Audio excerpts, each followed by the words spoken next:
의복에 발생한 나병이라는 제목으로 하나님 말씀 전하겠습니다. 우리 앞뒤 좌우에 계신 분들과 함께 인사 나눠볼까요? 잘 나오셨습니다. 큰 상 받을 겁니다.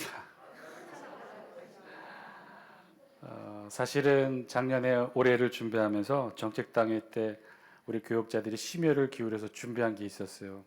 표가 예배자로 살게 하소서였기 때문에 올 1년은 예배 참석을 성도들에게 독려하는 특별한 방법을 한번 제시해보자. 그래서 고민 끝에 예배 전부 다 출석하신 분, 주일 오전, 주일 오후, 수요 기도회, 새벽 기도회 전부 출석하신 분은 선발해서 큰 상을 드리자. 자그마치 우리 장수에 그런 역사 없었을 텐데 해외여행 상품권 드리자. 이렇게 정했어요. 그리고 차등을 정해서 그럼 새벽 기도회 빼고 주일 오전, 주일 오후, 수요 기도회 참석 다 하신 분, 또 주일 오전, 주일 오후 다 참석하신 분, 이렇게 차등을 나누어서 다 각각 거기에 맞게 상금을 주기로 정말 심혈을 기울여서 준비했는데 예산 문제로 잘렸어요. 그래서 결국 시도는 못했는데, 제 마음은, 우리 교육자들 마음은 다 품고 있어요. 그래서 특별히 수요 기도회 시간에, 주일 오후 예배 시간에, 새벽 기도에 빠지지 않고 나오시는 분들, 우리 교육자들 마음속에는 다 카운트하고 있답니다. 그래서 그 카운트한 대상들은 분명히 상을 받으실 거예요. 누구를 통해서? 하나님 통해서. 예. 멋진 해외여행보다도 더 멋있는 저 천국을 여행 받으실 겁니다. 예. 그렇게 또 잘 훈련하셔요. 내년에는 하여튼 예산이 되는 대로 하여튼 꼭 시행하려고 합니다. 되겠죠. 비행기 안에 프랑스인, 미국인, 일본인, 한국인 이렇게 여러 인종들이 함께 비행기를 타고 날아가고 있었대요. 그런데 갑자기 비행기에서 연기가 올라오면서 고장으로 추락을 하게 된 거죠. 사람들이 막 절망으로 부르짖었어요. 그때 비행기 조종사가 객실로 나오더니 이렇게 얘기합니다. 지금 여러 가지 문제 때문에 안 되는데 하여튼 무게를 줄이기 위해서 이 자리에 있는 객실에 있는 3명만 비행기 밖으로 나가면 나머지 다 살 수 있습니다. 이렇게 말했다는 거예요. 사람들은 순간 모두 망설일 수밖에 없었고 다 같이 죽을 것인가 아니면 3명만 죽을 것인가 고민을 했대요. 이때 프랑스인이 벌떡 일어나더니 이렇게 외치며 뛰어내렸대요. 죽음도 예술이다. 모두 다 박수를 쳤대요. 잠시 뒤에 그 모습을 본 미국인이 또 이 말을 외치며 뛰어내렸대요. 세계 최강 미국 만세! 이러면서 뛰어내렸대요. 이 모습을 지켜보고 있었는데 이제 한 명만 더 뛰어내리면 모두가 살 수 있잖아요. 모두 망설이고 있던 순간 자랑스러운 한국인이 벌떡 일어나서 이렇게 외쳤답니다. 대한독립 만세! 하고 옆자리에 있는 일본인을 밖으로 집으로 던졌대요.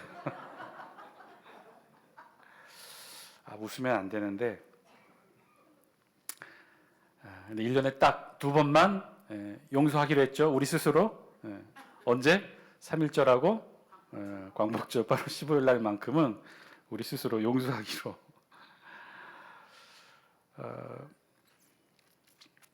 오늘 제가 들었던 가장 재미난 이야기 중에 하나가 있는데요.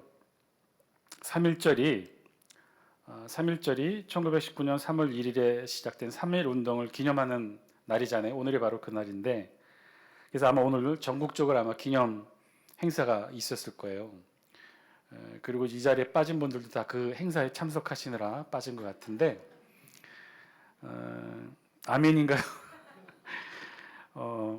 근데 사실은 정확하게 엄밀하게 말하면 1919년 3.1 운동은요, 오늘 하루만 일어난 운동이 아니었어요. 오늘을 기점으로 서울에서부터 시작된 3.1 운동의 불길이 전국 지방에까지, 그리고 어디까지? 3월, 4월을 거쳐서는 제주도까지 이 3.1 운동이 퍼지게 됩니다. 그러니까 한 2개월 가까이 전국에서 총 1천여 회 넘는 3.1 만세 운동이 일어났던 거죠. 그래서 결론이에요. 이 이야기를 다 듣고 난 어떤 사람이 이렇게 글을 썼답니다. 2개월권이나 일어난 3.1 운동을 기념하는데 3월 1일 하루만 쉬는 것은 불합리하다. 3.1 운동을 기념하며 한 일주일은 쉬어야 그 의미를 잘 살릴 수 있는 것 아닐까라고 이렇게 주장을 했다네요. 여러분 생각은 어떠십니까? 별로 반응이 없네요. 예. 여러분들은 쉬는 날이어도 쉬는 게 아니고 오늘 다 일하셨죠? 또 일제시대 일제 점령이 한창이던 시절 유명한 우리 어르신 한 사람이 학교 강당에서 연설을 하면서 이렇게 말했대요. 요즘 상류층에서 이름을 부르는 호칭이 많이 달라졌다지요. 일본식의 뭐 김상, 박상 뭐 이렇게 부른다든지 아니면 요즘 미국풍으로 미스터 김, 미스터 박 이렇게들 부른다는 이야기를 들었습니다. 그래서 제가 어느 자리에서 그랬답니다. 요즘 웬일인지 상놈도 많고 미친놈도 많습니다.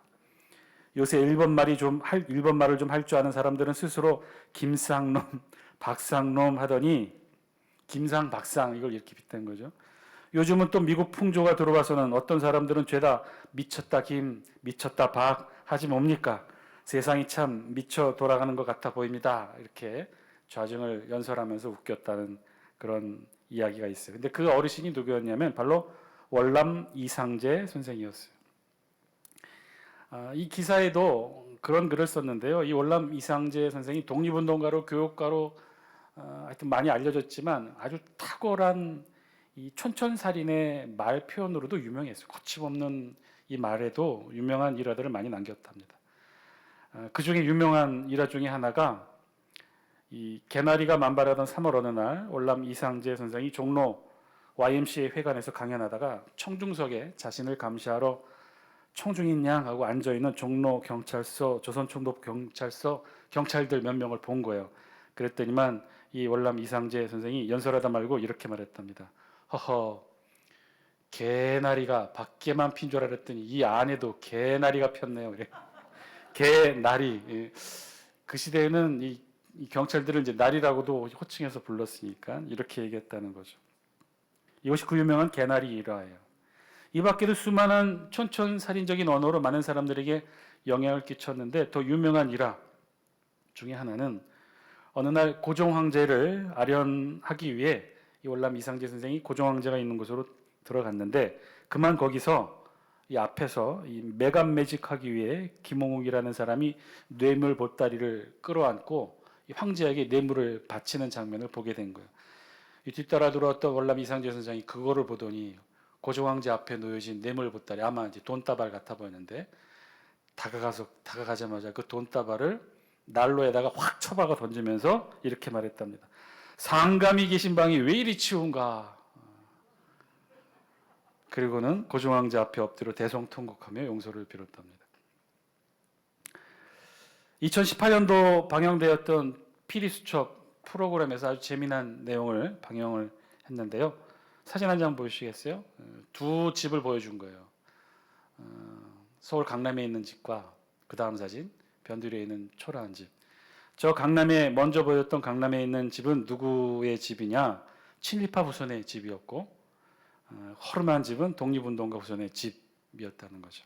그러면서 이 사회자가 하는 말이 독립운동을 하면 3대가 망하고 친일을 하면 3대가 흥한다는 말이 거짓이 아닌 것이 오늘날 우리 현실입니다 라고 얘기했다는 거예요. 그리고 이어서 2018년 문재인 대통령 시절에 서울시 서대문구에서 한 빌라를 지어놓고 이 빌라 기공식을 하면서 이 빌라에는 누가 입주하게 됐냐면 당시 형편이 어려웠던 독립민주유공자와 그의 가족이 14가족이 시세보다도 저렴한 가격으로 공급한 그것도 주는 것도 아니에요. 공공임대주택 5층짜리 건물에 입주할 수 있도록 나라 사람채라는 건물로 입주할 수 있게 됐다고. 최장 20년은 집 걱정하지 않고 들어갈 수 있게 되었다는 기사도 함께 전합니다.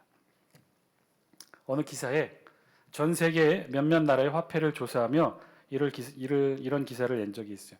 미국에 가장 많이 쓰이는 지폐 중에 1달러와 그다음에 100달러가 있는데 이 1달러, 100달러 지폐에 새겨진 인물이 누구냐 하며 질문하면서 보여준 거예요. 누가 새겨져 있냐면 벤자민 프랭클린과 조지 워싱턴.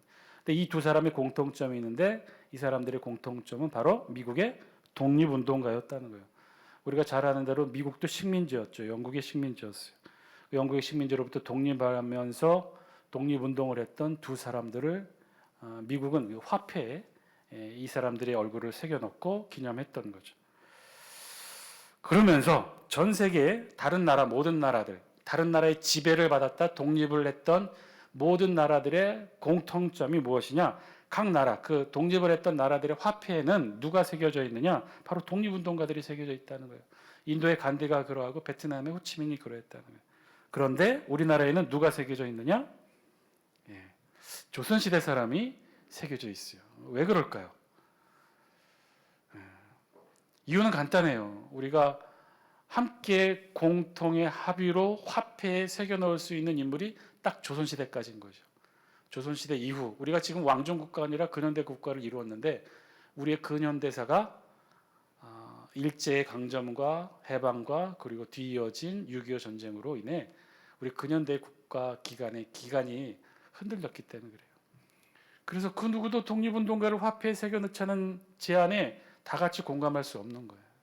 이게 지금 우리의 현실이기도 하죠. 이승만도 김구 선생도 그 어디에도 새겨 놓을 수 없게 된 것이 지금 우리의 현실인 거죠. 일제 36년 그리고 해방 또다시 겪어야 했던 민족 상잔의 분열의 역사의 과정을 겪으면서 지금 우리로는 근현대 국가로서의 역사의 그 기간을 이룰 수 있는 그 시기가 온통 이념과 사상의 혼란 속에 빠져 있는 거죠. 지금 그 여파가 지금까지도 진보 보수로 갈려져 있기도 했죠. 왜 그랬을까? 왜 매번 우리는 3.1절과 8.15 강복을 맞이하면서 독립운동을 하면 3대가 망하고 매국을 하면 3대가 흥한다는 이 사실이 진리임을 이렇게 확인하면서 우리가 이 명절을 이 국가의 경축절을 보내야 되는 것일까? 왜 우리는 제대로 된 청산을 이루지 못했을까? 이 정재하 작가가 쓴 장편 소설 아버지의 해방일지라는 책이 있습니다. 내용은 간단해요. 이 정재 작가의 아버지가 빨치산 출신이었다고 해요. 아버지의 죽음을 보면서 죽음의 과정 속에서 이제 장례식을 치르고 그러면서 이제 아버지를 다른 사람들이 전해주는 아버지의 모습들을 이 작가가 이제 그려낸 그런 소설인데 거기에 나와 있는 한 대목이에요. 아버지가 겪었던 이야기를 이제 딸 정자 작가가 들어서 이제 기록한 내용인데 내용은 그래요. 아버지가 살던 마을에 이제 친일 일제가 끝나고 해방이 되어서 친일 부역으로 돈을 벌었던 아버지가 살던 마을에 고씨 집안의 사람 하나가 해방과 함께 친일파로 몰려서 그 젊은이들한테 막 끌려왔답니다. 그래서 젊은이들이 친일 부역으로 돈을 번 이 마을 사람을 인민 재판하듯이 낫을 들고 죽이려고 하자 누군가가 소리를 질러 막았대요. 누가 막았느냐? 바로 이 낫을 든 젊은이의 어머니가 막은 거죠. 뭐라고 하면서 막았느냐? 어머니의 말. 얘야, 그 어른 아니었으면 네가 시방 산목심이 아니어야. 낫을 든 젊은이가 어린 시절에 이질에 걸려 죽게 되었을 때 그 친일파 고 씨가 병원비를 대주어서 이 아이가 살아났다는 거죠. 이후 젊은이들이 손에 도끼와 낫을 들고 이 사람을 죽이려고 모았는데 그 주변에 몰려있던 마을 사람들이 한 마디씩 말을 보태기 시작했다는 거예요. 우리 애기 학도병이죠. 학도병 끌려가게 생겼는데 고씨 어른이 손 써줘서 끌려가지 않은 거야. 고씨 성토장이 되어야 될 자리가 고씨 미담장이 되었다는 거예요. 쳐 죽이고자 했던 젊은이들이 그만 머쓱해져서 흐지부지 흩어지고 돌아가 버리겠다는 거죠. 사실 다 이렇게 저렇게 연관이 되어 있었던 거죠. 친일 부역을 해서 돈을 벌고 출세했던 이들. 그런데 그들의 아들들이 독립운동을 했고 또 이렇게 저렇게 섞여 있는 것을 이렇게 가르고 고르기가 사실은 쉽지 않았던 거죠. 우리 근현대세 역사의 흔적들이 그랬던 거예요. 우리의 지금을 있게 한 근현대세 삶이 이러했던 거죠. 그리고는 곧바로 이어진 6.25로 친일과 반일의 경계가 친북과 반북의 또 다른 경계로 흐려져 버리게 되었던 겁니다. 우리 역사가 사실은 그랬던 거죠. 역사의 아픔을 겪으면서 그 아픔의 원인과 이유를 제대로 드러내고 규명해내고 단절을 이루지 못했던 또 그래야만 했던 어려운 이유와 사건들이 있었던 거죠. 그저 이런저런 이유로 철저하게 가려내지 못하고 구분하지 못했던 거예요. 말처럼 생각처럼 사실 그렇게 쉽게 가르고 고르고 자르고 찢고 불태우는 일들이 쉽지 않았던 거죠. 오늘 우리 본문은요 계속해서 나병에 관한 말씀으로 이어지고 있어요. 무려 13장, 14장 두 장에 걸쳐서 나병 진단에 대해 오늘 우리 성경에 말씀하고 있어요. 이것으로 보아 우리 성경 신해산 율법이 나병에 대해 매우 중요하고도 철저하게 다루고 있음을 보게 됩니다. 그리고 특히나 오늘 우리 본문이 되고 있는 말씀은요, 특히 더 그런데 이유는 나병은 나병인데 어디에 발생한 나병이냐 하면 우리 다 함께 47절 말씀 영상을 통해 같이 한번 읽습니다. 시작. 만일 의복에 나병 색점이 발생하여 털옷에나 베옷에나, 의복이 나병이 발생했는데 어디에 발생했느냐? 바로 의복에 발생한 나병에 대해 말씀하고 있는 거죠. 지금 앞에 내용에서는요, 그 앞에 내용에서는 인체에 발병한 나병에 대해 말씀하고 있는데 그것도 13장 1절부터 46절까지 적지 않은 분량에 아주 세세하게 나병에 관련된 아주 자세한 기록을 하고 있어요. 그리고 이제는 인체에 발생한 나병뿐만 아니라 의복에 나타난 나병까지도 자세하게 살펴서 진단토록 명한 거죠. 그러면 그 의복에 나타난 나병의 모습은 어떠하냐? 48절, 49절 영상을 통해 같이 함께 읽습니다. 시작. 배나 털에 나래나 씨에나 혹 가죽에나 가죽으로 만든 모든 것에 있으되 그 의복에나 가죽에나 그 나래나 씨에나 가죽으로 만든 모든 것에 병색이 푸르거나 붉으면 이는 나병의 색점이라 제사장에게 보일 것이요. 아멘. 간단하게 이야기하면 배나 털에 나래나 씨에나 혹 가죽에나 가죽으로 만든 모든 것에, 이거는 지금 열관 모든 것은요, 당시 고대에 사용되었던 이들이 입고 있던 옷감에 대해 좀 설명한 거예요. 옷감의 세부 종류와 그 부분을 지칭하는 말들이죠. 배로 된 옷감, 즉 직조된 옷감을 말해요. 옷감을 짤 때 어떻게 우리가 옷감을 짜죠? 실로 짜죠. 실을 가로 세로로 교체하여 직조하여 옷감을 싸잖아요.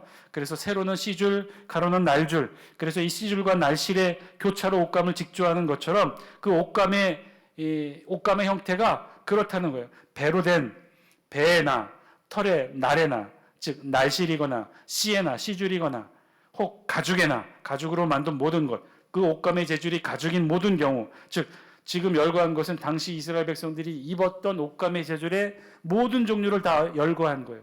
그런 모든 옷감의 종류를 다 살펴서 거기에 나병의 색점이 발견되면, 즉 병색이 푸르거나 붉으면, 우리말 성경에 그렇게 되어 있는데, 즉 색점의 색깔이 푸른 색점이거나 붉은 색점이 보여지면, 그 푸르거나 붉은 색점을 바로 나병의 색점으로 여겼거든요. 그렇게 모든 종류의 옷감에서 푸르거나 붉은 색점이 발견되면 그럼 어떻게 하느냐? 제사장에게 보이고, 그리고 그것을 바로 나병으로 판단하는 것이 아니라 어떻게 했다고 그랬어요? 7일을 간직하게 합니다. 7일을 살펴보라는 거예요. 7일간 살피라는 거죠. 그래서 어떻게 했느냐? 51절 말씀 우리 영상을 통해 같이 한번 읽습니다. 시작. 이래 만에 그 색점을 살필지니 그 색점이 그 의복의 나래나 씨에나 가죽에나 가죽으로 만든 것에 퍼졌으면 이는 악성 나병이라 그것이 부정함으로. 나름 꽤 철저한 매뉴얼을 가지고 있는 거죠.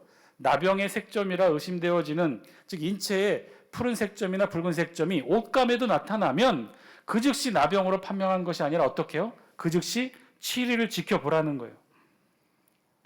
7일을 기다려서 그냥 기다린 것도 아닐 거예요. 아마 정확하게 그 색점의 크기, 모양 이런 것들을 다 표시해 두었을 거예요. 그리고 그것이 처음 발견한 것보다 어떻게 되었으면 7일을 경과했는데 그것이 커졌으면 혹은 그대로 유지되어 있으면 나병으로 여기고 부정하다 판단했던 거죠.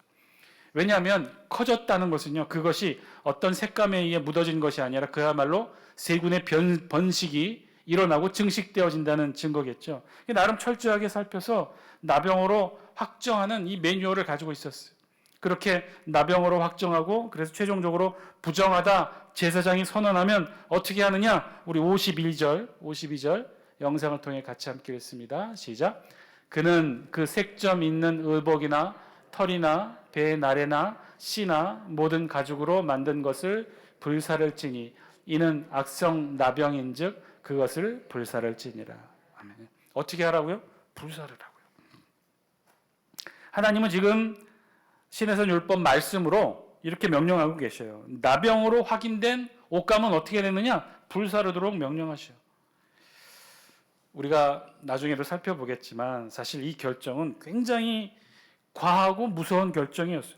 아니 무슨 옷감의 나병으로 발견된 색점으로 발견된 그 옷감을 불태우는 게 뭐 크고 무서운 결정이었을까요? 나병으로 판명된 색점의 크기는 작은 부분이에요. 그 작은 부분의 나병 색점으로 인해 지금 어떻게 명하신 거예요? 그 옷감 전체, 즉 옷 전체를 불태우도록 명령하신 거예요. 이게 사실은 과하고 무서운 결정인데, 왜냐하면 이 시대의 옷감이라고 하는 것, 옷이라고 하는 것은 무지하게 비쌌어요. 실제로 실을 직조하여 옷감을 만드는 것 자체가 굉장한 고급 기술이었고, 그리고 모든 옷감의 재료가 굉장히 비쌌기 때문에 그래요. 그런 비싼 옷 자체를 나병색점 일부, 조그만 일부로 발견된 것으로 인해 어떻게 하라고 명령한 거예요? 그 옷 전체를 불태우게 했다는 거예요. 그만큼 옷감에 확인된 나병을 정말 무섭게 다뤘던 거죠. 그뿐이 아니에요. 우리 성경은요, 그 다음 내용은 더 철저한 또 다른 세부 매뉴얼 규정에 대해 기록해요. 만약에 처음 발견된 나병의 색점이 증식되지 않았다면, 더 커지지 않았다면 어떻게 했을까요? 54절 말씀 영상을 통해 같이 한번 읽습니다. 시작. 제사장은 명령하여 그 색점 있는 것을 빨게 하고 또 이레 동안 간직하였다가, 처음에 발견을 했어요. 그럼 일주일을 지켜본다는 거예요. 그 크기도 재고 모양도 재서 지켜본다는 거예요. 그런데 그것이 변하지 않았어요. 커지지 않았어요. 그대로 있었어요. 그러면 어떻게 했다는 거예요? 빨게 했다는 거예요. 그리고 빨고 다시 나병이 없는 것으로 그 옷을 입도록 정하도록 선언하는 것이 아니라 어떻게 해서 또 7일을 기다렸다는 거예요. 빨게 하고 7일을 기다렸어요. 그 색점 부위를 빨게 하고. 커지지 않았다는 것은 증식하거나 번식하지 않은 생체적인 반응이 아닌 것으로 보았죠. 아마 무언가에 이렇게 묻어진 색감으로 묻었다고 본 거예요. 그래서 빨게 한 거죠. 그런데 그것으로 끝이 아니었어요. 어떻게 했어요? 또 7일을 살펴보고 두게 한 거예요. 처음 발견하고 7일간 살펴서 증식되지 않았으면 옷감을 빨게 하고 또 7일 두어서 살펴보는 거죠. 빨아서 깨끗이 없어졌으면 7일 뒤에도 다시 발생하지 않았겠죠. 다시 발생하지 않았다면 그것은 나병의 색점이 아니라 이물질이 묻어서 생긴 자국이었던 거예요. 그런데 만약 빨고 난 뒤 7일 뒤에 다시 그 색점이 생겼다면 그 빤 곳을 볼지니 그 색점의 빛이 변하지 아니하고 색점이 퍼지지 아니하였으면 부정하니 너는 그것을 불사르라. 이는 가죽에 있든지 그 속에 있든지 악성 나병이니라. 빨았는데도요, 그 자국이 지워지지 않았다면, 그런데 그 크기가 퍼지지는 않았다고 하더라도 그것은 의복에 발생한 나병의 색점으로 보았다는 거예요. 반대로 빤 후에 그 색점이 열거지거나 흐려졌으면 어떻게 하느냐? 그 색점 부위를 찢어버리도록 명령하셔요.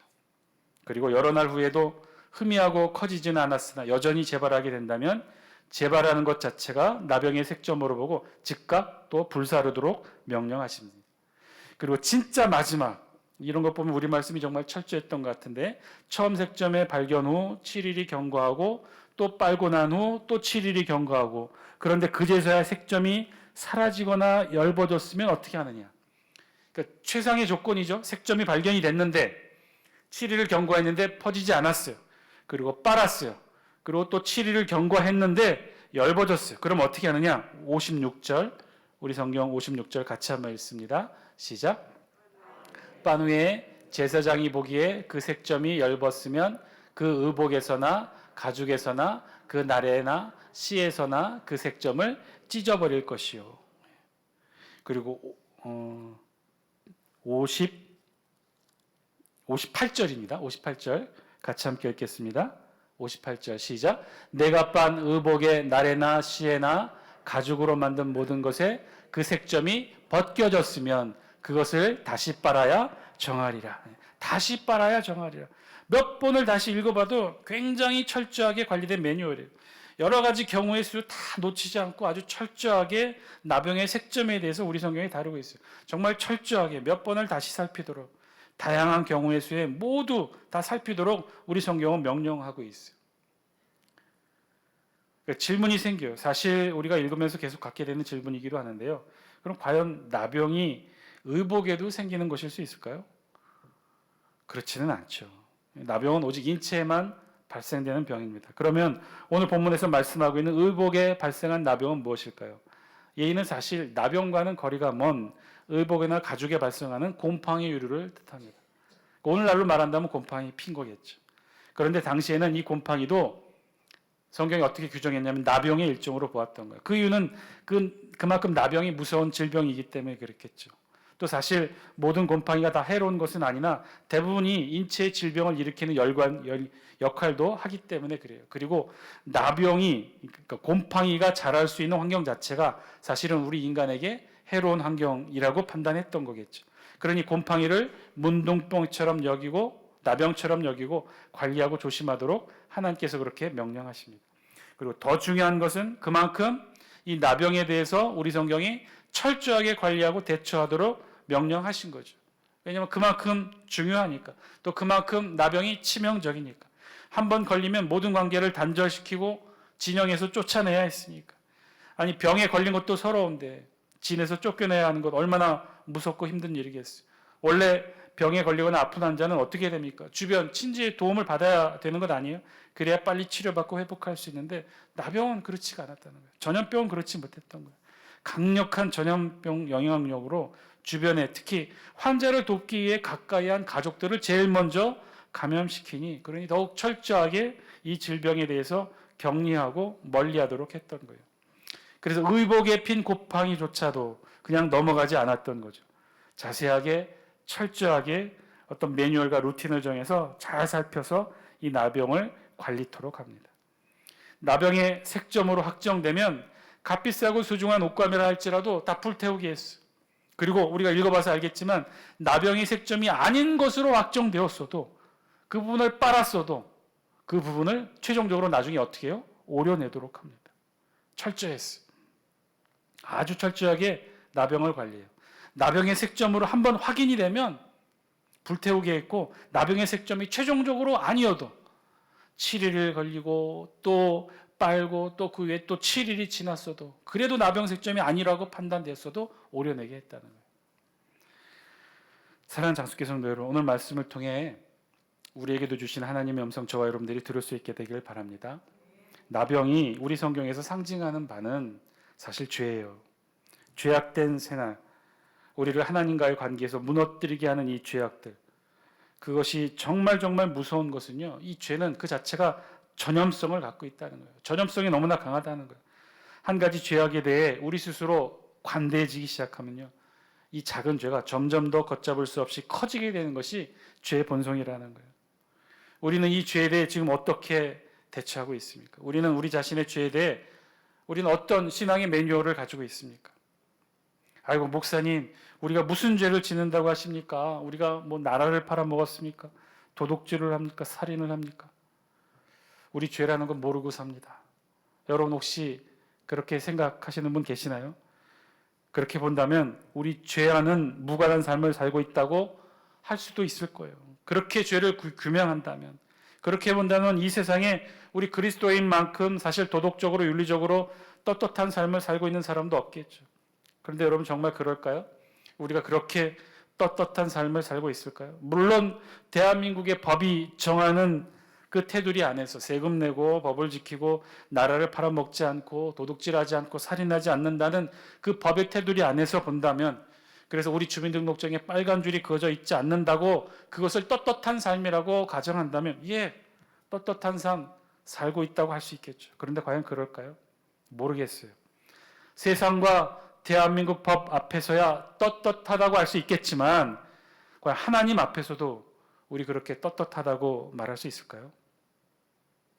여전히 그렇다고 생각하신다면 우리는 죄에 대해 잘못된 생각을 가지고 있어요. 여러분, 죄가 뭔가요? 죄라는 것이 이 세상의 법과 대한민국 법에서는 살인하지 아니하고 도둑질하지 아니하면 죄 지는 것이라 할 수 없으나 우리 하나님 앞에서는 어떤가요? 죄라는 것, 하마르티아 뭐라고 그랬죠? 그 죄의 뜻이 관역에서 벗어나는 것, 정중앙의 관역에서 벗어나는 것이 다 죄라고 그랬어요.